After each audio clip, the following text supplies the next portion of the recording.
খাবার খেতে কার না ভালো লাগে। মানুষের জীবন যাপন, কঠোর পরিশ্রম, কর্মব্যস্ত সময় সবকিছুই আসলে দিন শেষে একটা জায়গায় গিয়ে গড়ায় একটু সুখ শান্তি। আর সেই সুখ শান্তির উৎস কিন্তু খাবারও বটে। না খেয়ে থেকে সুখে থাকা যায় না, শান্তিতে থাকা যায় না, ক্ষুধা পেটে কোনো কাজে মন দেওয়া যায় না। প্রিয় দর্শক, আপনাদের সকলকে নিয়ে সন্ধ্যার সন্দেশে হাজির হয়েছি। সন্ধ্যার সন্দেশ নামেও সন্দেশ আছে, কিন্তু দুঃখের বিষয় হলো এই মুহূর্তে খাবার নিয়ে বসিনি। এই মুহূর্তে বসেছি একজন রন্ধনবিদকে নিয়ে, যিনি একই সাথে একজন কুকিং অ্যাসেসর হিসেবেও আছেন এবং সেই সাথে নিজের একটা একাডেমিও পরিচালনা করছেন। দুর্দান্তভাবে তার ক্যারিয়ারকে এগিয়ে নিয়ে গেছেন একজন রন্ধনবিদ হিসেবে। আমাদের সাথে আছেন আজকের সন্ধ্যার সন্দেশের অতিথি হিসেবে রন্ধনবিদ হাসিনা আনসার। স্বাগতম। Thank you. কেমন আছেন আপা? খুব ভালো আছে এবং আপনাকে পেয়ে আরো ভালো লাগছে। আপনাকে পেয়ে আমারও খুব ভালো লাগছে, কিন্তু দর্শকদের ভালো লাগতো যদি আমরা একটু খাওয়া দাওয়া নিয়ে বুঝতে পারতাম। আপা, দিনকাল কেমন যাচ্ছে? আসলে রান্নার মানুষ, রান্না নিয়েই ব্যস্ততা, আর সব দিক থেকে বেশ ব্যস্তময় জীবনই যাচ্ছে। এই যে বললেন না আপা, রান্নার মানুষ, একটা সময় পর্যন্ত আমরা শুধু না নারীদেরকে রান্নার মানুষ হিসেবেই দেখেছি। রান্নাটা যে একটা পেশা হতে পারে, রন্ধনবিদ হয়ে যে আসলে ক্যারিয়ার আগানো হতে পারে, মানে সুযোগ যে আছে, এই বিষয়টা আমাদের অনেকের কাছেই অচেনা ছিল। অজানা ছিল না, অচেনা ছিল আমাদের দেশের প্রেক্ষাপটে বা সামাজিক প্রেক্ষাপটে। তো আপনার সময়ের জার্নিটা কেমন ছিল? আজ যে রন্ধনবিদ হয়ে ওঠা, রন্ধন শিল্পী হয়ে ওঠা, নিজে একাডেমি পরিচালনা করা, এটা তো একদিনে আসেননি এই পর্যন্ত, এই পথটাও সহজ ছিল না। শুরুটা কেমন ছিল? শুরুটা আসলে প্রথমে বাসা থেকেই হয়েছে। আমি ক্যাটারিং বিজনেসটা শুরু করি, এরপর হচ্ছে বিভিন্ন কোর্স শুরু করি অনলাইন এবং অফলাইনে। তারপর আমি প্রফেশনাল শেফ কোর্সগুলো করি, যেমন আমি বাংলাদেশ কারিগরি শিক্ষা বোর্ড থেকে আমি কুকিংয়ের অ্যাসেসর হিসেবে আছি, দায়িত্ব পালন করছি, এবং প্রফেশনাল শেফ কোর্স করি ICI কালনারি ইনস্টিটিউট থেকে। আর আমি ফুড অ্যান্ড বেভারেজ কুকিংয়ের ওপরে আমি বাংলাদেশ কারিগরি শিক্ষা বোর্ড থেকে লেভেল 1, লেভেল 2, লেভেল 3টাও আমি কমপ্লিট করি। আর বেকিংয়ের ওপরে আমি ইউসেফ থেকে বেকারি অ্যান্ড পেস্ট্রির ওপরে কমপ্লিট করি। আর বেকারি, পেস্ট্রি অ্যান্ড প্যাটিসারি যে অ্যাডভান্স লেভেল কোর্সটা আছে, সেটা আমি ICI কালনারি থেকে কমপ্লিট করি, এবং কেক অ্যান্ড পেস্ট্রির উপরে লেভেল 2টা করি রংধনু একাডেমি থেকে, এবং ব্রেড অ্যান্ড বিস্কিটের যেই লেভেল 2টা সেটা কমপ্লিট করি ইউসেফ থেকে। আর আমি NSDA national skill development authority হচ্ছে একটি কোর্স করি, ফুড অ্যান্ড বেভারেজ প্রোডাকশন, সেটা লেভেল 3, এটাও আমি রংধনু একাডেমি থেকে করি। আসলে নিজের যে স্কিলটা সেটা তো ডেভেলপ করা উচিত না, তাহলে আপনি আপনার পাশের জন থেকে কিন্তু বেটার পজিশনে থাকবেন। এবং এভাবেই ক্যারিয়ারটা যদি আমরা একটু পড়ালেখা করে আসি, তাহলে কিন্তু আমাদের ক্যারিয়ারটা অনেক সুন্দরভাবে আগায় এবং একটা ভালো কিছু আসে। একটু আটকাতে চাই আপা, আপনি যে লিস্টটা দিলেন আমাকে, নানান রকম খাওয়া দাওয়ার কথা বলে, যে ফুড অ্যান্ড বেভারেজ ছিল, তারপরে পেস্ট্রি নিয়ে কিছু একটা ট্রেনিং করেছেন, কেক, পেস্ট্রি ছাড়া আরো যেন কি কি সব বলেছেন, NCD এর কথা বললেন, যে national skill development authority, national skill development authority থেকে শুরু করে এই যে রংধনু একাডেমি, আরো অনেকগুলো একাডেমির কথা বলেছেন, যেখানে আপনি ট্রেনিং গুলো করেছেন, কোর্স গুলো করেছেন। দীর্ঘ সময় কিন্তু দিতে হয়েছে পড়াশোনার জন্য।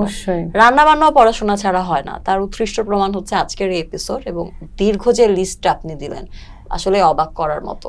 আসলে আপনার স্কিল, মানে অ্যাটিটিউড আর নলেজ, এই তিনটা যদি না থাকে, আপনি কিন্তু কোনো কিছুতেই সেইভাবে আপনি যেতে পারবেন না। আর বিশেষ করে আমরা যারা রান্না নিয়ে কাজ করছি, আমাদের এই তিনটা জিনিস অবশ্যই থাকতে হবে। ঘরে রান্না করা কি হচ্ছে নিয়মিত, নাকি আপনি বাইরে মানুষকে রান্না করা শেখাচ্ছেন, এদিকে আপনার ঘরে অন্য কাউকে রান্না করাতে হচ্ছে?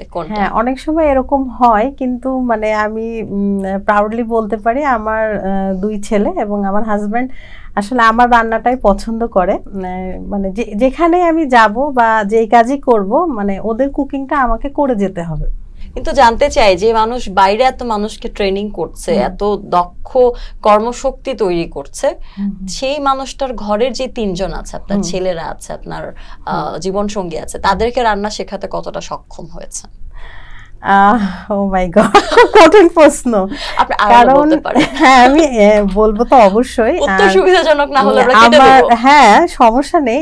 আমার হাজবেন্ডের একটা খুব মজার একটা বিষয় আছে, মানে আমার বিয়ের পরেই উনি আমাকে বলেছিল যে আমি খুব সুন্দর একটা মাংস ভুনা রান্না করতে পারি, আমার মায়ের কাছ থেকে শিখেছি, আমি তোমাকে একদিন ওইটা রান্না করে খাওয়াবো। আমার কিন্তু বিয়ের বয়স প্রায় 25 বছর হতে যাচ্ছে, মানে 24 হয়েছে। তো ওইটা নাকি 4 ঘন্টা ধরে ভুনতেই হয়। তা আমার না মাথা কাজ করেনি যে এমন কি রেসিপি যে 4 ঘন্টা ভুনে তারপর রান্না করবে আর সেইটা আমাকে খাওয়াবে, এবং আমার শাশুড়ির রেসিপি। মানে আজ পর্যন্ত আমার সৌভাগ্য হয়নি সে রেসিপিটা খাওয়ার। জাস্ট উনি বলেই সারা, মানে উনি রান্না করে ফেলছে, এই যে বললো এটাই হয়ে গেল রান্না, মানে এটা। তবে উনি পারে ডিম ভাজি, ভাত রান্না করতে পারে, ডিম ভাজিটা পারে। আর আসলে উনি যেই কাজটাই করতে যায়, মানে রান্নাঘরে গেলে আমি চাই যে উনি না যাক, কারণ সব উলট পালট হয়ে যায়। হ্যাঁ, সেগুলো আবার ঠিক করতে গিয়ে মানে আমার আরো বেশি সময় দিতে হয়। তবে আমার যে ছোট ছেলে, বড় ছেলে তেমন কোনো রান্নায় ওইভাবে নেই, সে খুব টেস্ট বিশেষজ্ঞ আমি বলবো। সে খেয়ে আমাকে মানে ওরা দুজনই আমার শিক্ষক, আমি যেটা বলবো। মানে আগে ওদের উপরে ট্রাই করি, তারপর অন্যদিকে ওরা যদি বলে ওকে মম ওকে তো ওকে। তা আমার ছোট ছেলে যেটা করে, খুব সুন্দর সে কফি বানায় এবং আমাদেরকে সে কফি প্রতিদিনই চা কফি সে দেয়। রন্ধনবিদ বলেই যে তার ঘরের মানুষটা রন্ধনবিদ অ্যাটলিস্ট শিল্পী হয়ে উঠবে এইটা ভাবার কোনো কারণ নেই।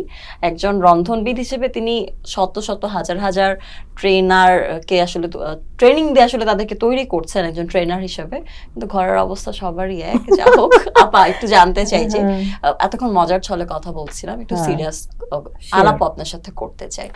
বর্তমান সময়ে এসে রন্ধনবিদ হিসেবে আসলে নিজেকে এগিয়ে নেবার সুযোগ কতটা? আপনি যাদেরকে ট্রেন করছেন তারা বের হওয়ার পরে আসলে কতটা নিজেদের জায়গায় কাজে যুক্ত হতে পারছে? এটা আসলে আগে তেমন সম্ভাবনা ছিল না, কিন্তু এখন মানে বর্তমান অবস্থার প্রেক্ষাপটে আমি বলবো রন্ধন শিল্পে কিন্তু অপার সম্ভাবনা। কারণ আপনি এখান থেকে কোর্স করে যদি রান্নাটা শিখে ট্রেন হয়ে আপনি বাহিরে যান বিদেশে, সেখানে কিন্তু মানে রান্নার প্রতি সবারই একটা আছে। যেমন আপনি রেস্টুরেন্টে জব করতে পারেন অথবা ক্যাটারিং করতে পারেন, তো সেখানেও এইটার অনেক চাহিদা। এবং এই যে সার্টিফিকেটটা আপনি বাহিরে শো করছেন, তো এটারও একটা মূল্যায়ন আছে। এই জন্য আমি বলি সবসময় যে পড়ালেখা করে আসতে হবে, মানে কোর্সের মাধ্যমে আসতে হবে। আমরা কিন্তু বাসায় সরেয়া সবাই শিখি না, হ্যাঁ, এবং নানি দাদির কাছ থেকেও কিন্তু রান্নাটা শিখি, কিন্তু আমরা কেন স্কুলে ভর্তি হই? একটা প্রাতিষ্ঠানিক শিক্ষার জন্য। তো রান্নাও ঠিক তাই, রান্নারও কিছু মেথড আছে, সেগুলো জানার জন্য অবশ্যই আপনার রান্নার কোর্সগুলো করতে হবে। ওই যে 4 ঘন্টা নয়তো আসলে 4 ঘন্টা ধরে গরুর মাংস ভুনা করতে হবে, সে তো এই বিষয়ে পড়ালেখা করে আসেনি, যার কারণে সে মানে একটা চিন্তা করে একটা বলে দিল, কিন্তু আসলে তো রান্না সেটা না। রান্নার আপনি কত টেম্পারেচারে রাখবেন, কতক্ষণ রান্না করবেন, এবং রান্না শুধু করলেই হবে না, মানে রান্নার শুরুর আপনি উপকরণগুলো কিনলেন, নিয়ে আসলেন, সেটা রান্না করলেন, এবং রান্নার পরে আপনি ফ্রিজ আপ করলেন। এই যে কাজগুলো, এর ভেতরে হাইজিন হ্যাজার্ড মেনটেন করে খাবারগুলো তৈরি করতে হবে। আমরা অনেক সময় বলি যে আমরা এত পুষ্টিকর খাবার খাচ্ছি, কিন্তু পুষ্টিটা কোথায় যাচ্ছে? আসলে আমরা প্রপার ওয়েতে করছি না। এই জন্যই এই ট্রেনিংগুলো করে আসতে হবে। আর আমার কাছ থেকে যারা ট্রেনিং নিয়েছেন, অনেকেই নিয়েছেন, তারা কিন্তু এখন স্বাবলম্বী, এবং আমি যে খাবারগুলো তৈরি করা তাদেরকে শিখিয়েছি, সেগুলো দিয়ে তারাও কিন্তু আবার মানে উদ্যোক্তা হয়ে আরো নতুন উদ্যোক্তা সৃষ্টি করছে, তারাও ক্লাস নিচ্ছে। তো এটা আসলে আমার একটা প্রাউডের জায়গা, আমি বলবো খুবই ভালো লাগে। আমাদেরও শুনে খুব ভালো লাগছে। কথা প্রসঙ্গে বেশ কয়েকবারই এই বিষয়টা এলো আপা, যে রান্নার বেশ কিছু নিয়ম কানুন আছে, এবং সব থেকে গুরুত্বপূর্ণ যে বিষয়টা, আমরা আসলে খাওয়া দাওয়া করি কেন? একে হচ্ছে ক্ষুধা নিবারণের জন্য, এটা হচ্ছে আমাদের জিহ্বার আস্বাদন হতে পারে, কিন্তু শরীরেরও তো একটা ক্ষুধা আছে যে প্রপার নিউট্রিশন আমাদেরকে শরীরে প্রোভাইড করতে হবে। সেটা আসলে ক্ষুণ্ণ হয় যখন আমরা প্রপার ওয়েতে রান্না না করি। তো আজকের সন্ধ্যার সন্দেশে রান্না করে তো আনলেন না, কিছু টিপস তো দিয়ে যেতে পারেন যেটা আমাদের অডিয়েন্সদের জন্য উপকারী আসবে। অবশ্যই আপু, আপনাকে আমি খাওয়াবো। আমাকে যদি একটু জানানো হতো আমি অবশ্যই নিয়ে আসতাম, হঠাৎ করে আমাকে জানিয়েছে। তো যাই হোক, তো টিপস বলতে আসলে আমরা যখন বাজার থেকে খাবারগুলো আনি, আমরা অবশ্যই আনার সময় মেনটেন করব কাঁচা খাবার সাথে, যেমন মাছ মাংস, এটার সাথে শুকনা খাবারগুলো আমরা একসাথে আনবো না, আলাদাভাবে আনবো, না হলে কিন্তু হচ্ছে কাঁচা খাবারের যে জীবাণু সেগুলো কিন্তু শুকনা খাবারে চলে যাবে। এবং আনার পরে আমরা ক্লিন করব, পরিষ্কার করব আলাদাভাবে, এবং ফ্রিজ আপ করব। অবশ্যই আমাদের চেম্বারটা আলাদা রাখতে হবে, মানে কাঁচা খাবার, রান্না খাবার, শুকনা খাবার বা এটা খাবার সব ধরনের সবজি আলাদা আলাদা চেম্বারে রাখতে হবে। এবং আমরা যখন খাবারগুলো কুক করব, অনেকে আমরা কি করি, রান্নার পর 1 ঘন্টা 2 ঘন্টা 3 ঘন্টা এভাবে কিন্তু বাইরে থাকছে। অনেক সময় আমরা বলি বাতাসের নিচে রাখি তাহলে নষ্ট হবে না, এটা আসলে ভুল। রান্না করার মানে পর রুম টেম্পারেচারে আসার 2 ঘন্টার মধ্যেই কিন্তু আমাদের ফ্রিজ আপ করতে হবে, নাহলে কিন্তু জীবাণুগুলো গ্রো করা শুরু করে। আসলে জীবাণু তো আমরা চোখে দেখছি না, কিন্তু সে তার কাজ করে যাচ্ছে। আবার সেটা আমরা ফ্রিজ আপ করবো কিভাবে, এটা অবশ্যই আমাদেরকে ঢেকে রাখতে হবে। কন্টেনারে রাখলাম বা পিপি পলি দিয়ে আমরা মুড়িয়ে রাখলাম, তাহলে কিন্তু ফ্রিজের যেই জীবাণু সেটা যাচ্ছে না। হ্যাঁ, এটা বন্ধ থাকলো। আবার অনেক সময় আমরা কি করি, ফ্রিজ থেকে বের করি সরাসরি গরম করি খাবারটা, এটাও কিন্তু করা যাবে না, এতে খাদ্যগুণ নষ্ট হবে। আমাদের রুম টেম্পারেচারে আনতে হবে খাবারটা, তারপর কিন্তু আমরা গরম করব। আবার অনেক সময় আমরা হয়তো মেহমান আসবে, খুব তাড়াহুড়া করে বা নিজেদের জন্যই ডিপ ফ্রিজার থেকে মাংসটা বের করলাম বা মুরগি একদম রানিং ওয়াটারে ছেড়ে দিলাম বা একটা বলের মধ্যে পানি দিয়ে, এটাও আসলে রং। হ্যাঁ, এভাবে মানে ঠান্ডা গরম একসাথে এটা করা যাবে না, এটাতে কিন্তু জীবাণুগুলো গ্রো করবে এবং খাদ্যের যে পুষ্টিগুণ সেগুলো নষ্ট হবে। ঠিক বলেছেন আপা। তবে একটা বিষয় থেকেই যায় যে এই যে বিষয়গুলো আমরা মাথায় রাখবো বা জানবো আমরা, এগুলো আসলে এখন গুগল করলে অনেক কিছু জানা যায়, কিন্তু ট্রেনিং এর একটা গুরুত্ব থেকেই যায়। সেটা তো হাতে কলমে একটা বিষয় থাকে। অনেক দিয়ে আছে, অর্গানাইজেশন আছে যারা আসলে কুকিং কোর্স করাচ্ছে, শেফ কোর্স করাচ্ছে, এবং অনেক বড় একটা জনগোষ্ঠী আসলে এখান থেকে শিখে দেশের বাইরেও যাচ্ছে, নিজেরা শেফ হিসেবে আত্মপ্রকাশ করছে, 5 তারকা হোটেলে কাজ করছে। কিন্তু বাছাই করব কিভাবে, যে কিভাবে আমরা একটা সার্টিফাইড অর্গানাইজেশনে যাব, এখানে প্রপার সার্ভিসটা পাবো, প্রপারলি আমরা শিখতে পারবো, এটা কিভাবে জানবো? এটা আসলে প্রথমে জানতে হবে যে এটা সরকারি বেসরকারি কিনা। প্রথমে একটা জিনিস আসছে সরকারি। সবসময় কিন্তু সরকারির সার্টিফিকেটের একটা আলাদা ভ্যালু থাকে, আর বেসরকারি যেগুলো সেগুলো অনেক সময় হয় না যে বাংলাদেশ কারিগরি শিক্ষা বোর্ড যেটা, সেটার আন্ডারে কিনা। হ্যাঁ, এই যে আমি লেভেল 1টা করলাম বা শেফ কোর্সটা করলাম আইসিআই কুলিনারি ইনস্টিটিউট থেকে, তো সেইটা কিন্তু বিটিএফ এর আন্ডারে।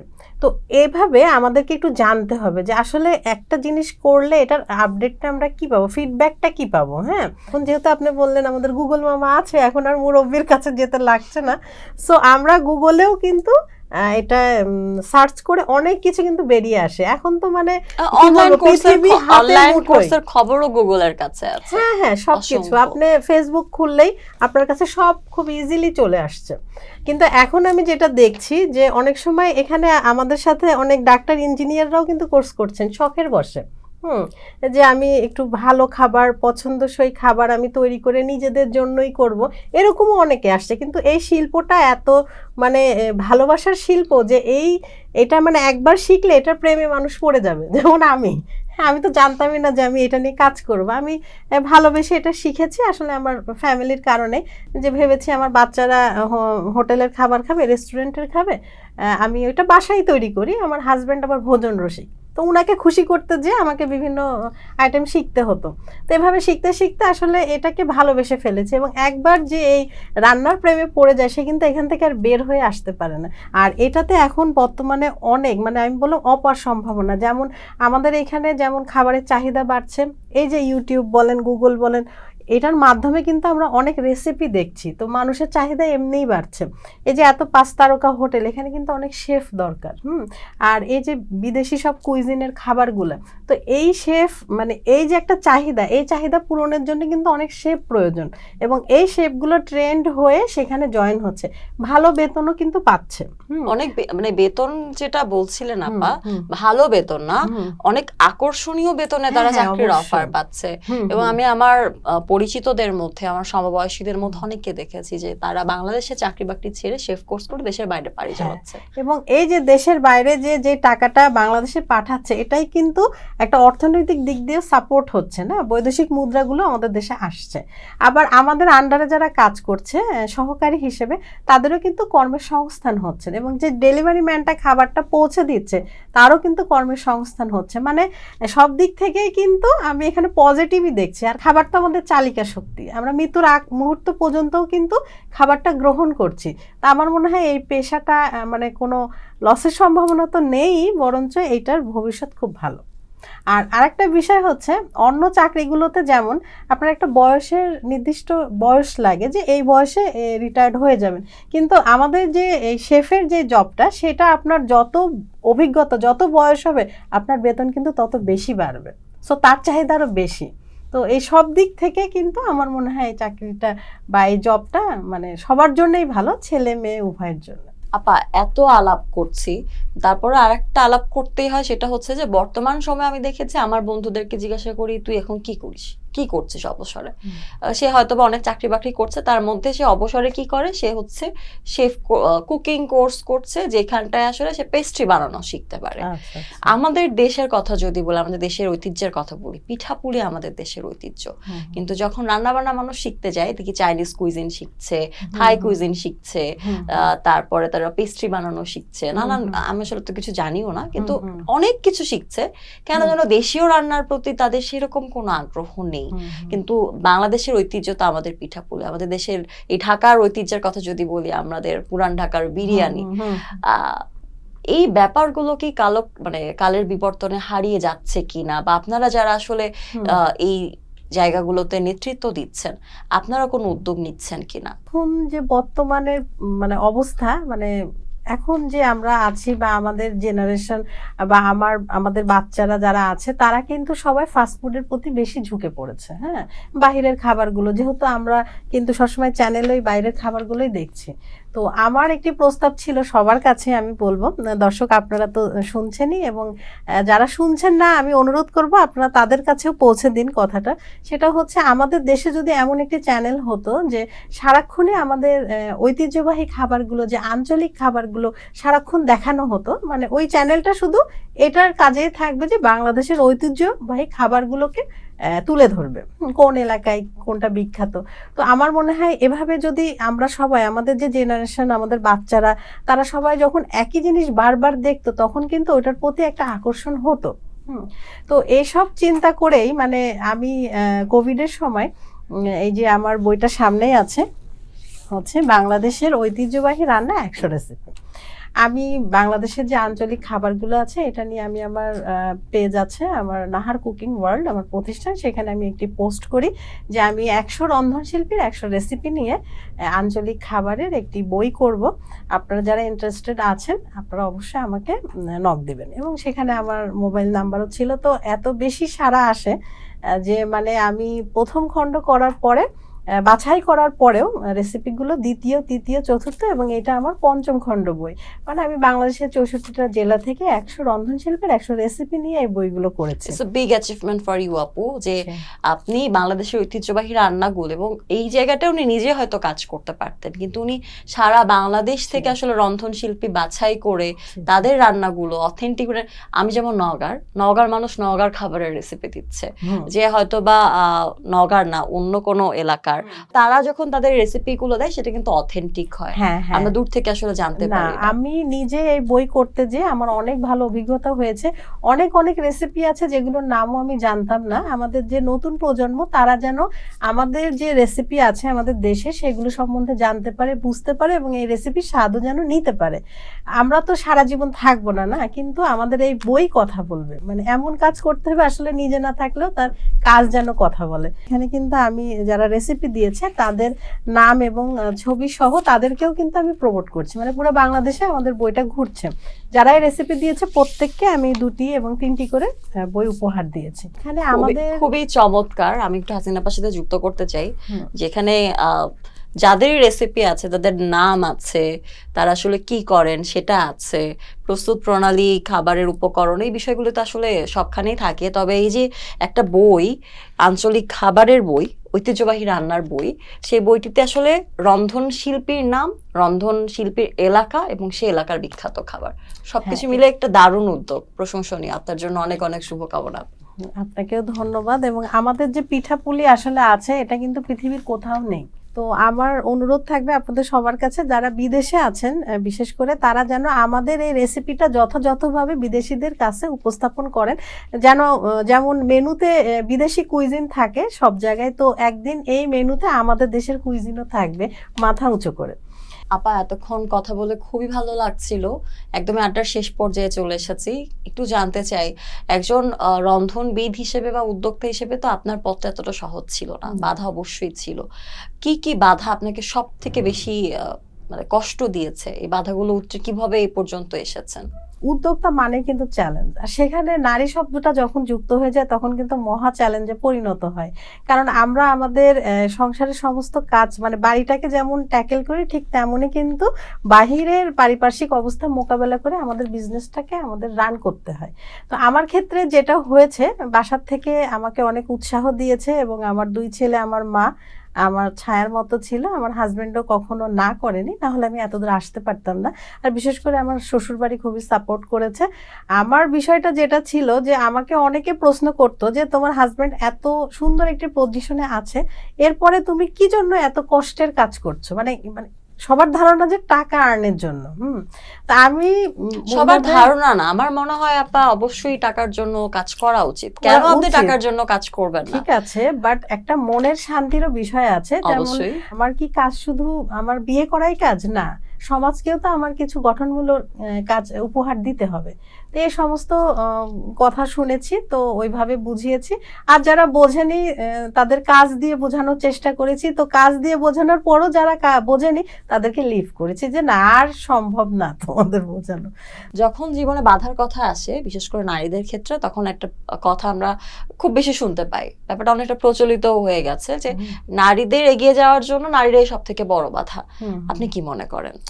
দেখা যায় যে নারীরাই অনেক সময় নারীদের বাধা কারণ হয়ে দাঁড়ায়। এটা আসলে হয় কি যে মানে আপনার অবস্থানে যখন আমি আসতে চাই, আসলে কেউ কারোর অবস্থানে ওইভাবে আসতে পারে না, কেউ কারোরটা নিতেও পারে না। যে যার মেধা দিয়ে যতটুকু আগাবে, এই জিনিসটা না সহজভাবে মেনে নিতে পারে না অনেক মেয়েরা, অনেক মহিলারা, যার কারণে মনে করে ও এটা করছে, আমি কেন করতে পারছি না। তো তুমি তার পেছনে গিবত না করে আমার মনে হয় ওই সময়টা যদি সে নিজের স্কিলটা আরো ডেভেলপ করে, এই যে কোর্সের মাধ্যমে বিভিন্ন কাজে নিজেকে সম্পৃক্ত রেখে, তাহলে কিন্তু তার যে এই যে মন মানসিকতাটা হচ্ছে একটা জেলাসি, এই জিনিসটা আর আসে না। হ্যাঁ, তো আমরা কি করি নারীরা, আমরা নিজেদেরকে ডেভেলপ না করে বরঞ্চ কে কি করছে সেদিকে বেশি ঝুঁকে পড়ি, যার কারণে এই সমস্যাগুলো হয়। আমি যদি এই বিষয়টার সাথে একমত নই। আমার মনে হয় যে নারীদের এগিয়ে যাওয়ার জন্য বা যে কোনো মানুষের এগিয়ে যাওয়ার জন্য নারী পুরুষ আসলে না, যে আসলে পারে না সে কারোটাই নিতে পারে, নারী পুরুষ নির্বিশেষে। এটা হতে পারে। আসলে আমাদের তো নারীদের সাথে বেশি কাজ, যার কারণে আপনিও নারীর প্রশ্নটা করেছেন এবং আমি নারীদের কথাই বলেছি। মানে আমি যেটা দেখলাম এই আমার জার্নিতে, এটাই দেখেছি যে একজন আরেকজনের অবস্থানটা নিতে চায়। হ্যাঁ, তো তার অবস্থান আসলে কেউ কারোর মতো, মানে 10টা রেসিপি যদি আপনি একটা রেসিপি যদি 10 জনকে দিয়ে করান, 10 রকম টেস্ট আসবে, কখনোই একজনের মতো আরেকজন হবে না। তো এটাই নিয়ম। আল্লাহ পাক এক একজনকে এক একটা সত্তা দিয়ে পৃথিবীতে পাঠিয়েছেন। হ্যাঁ, তার অ্যাটিটিউড, তার চিন্তা ভাবনা সবই কিন্তু ভিন্ন। তো একজন আরেকজনের মতো আসলে 100% হতে পারে না, এটা মেনে নিতে হবে।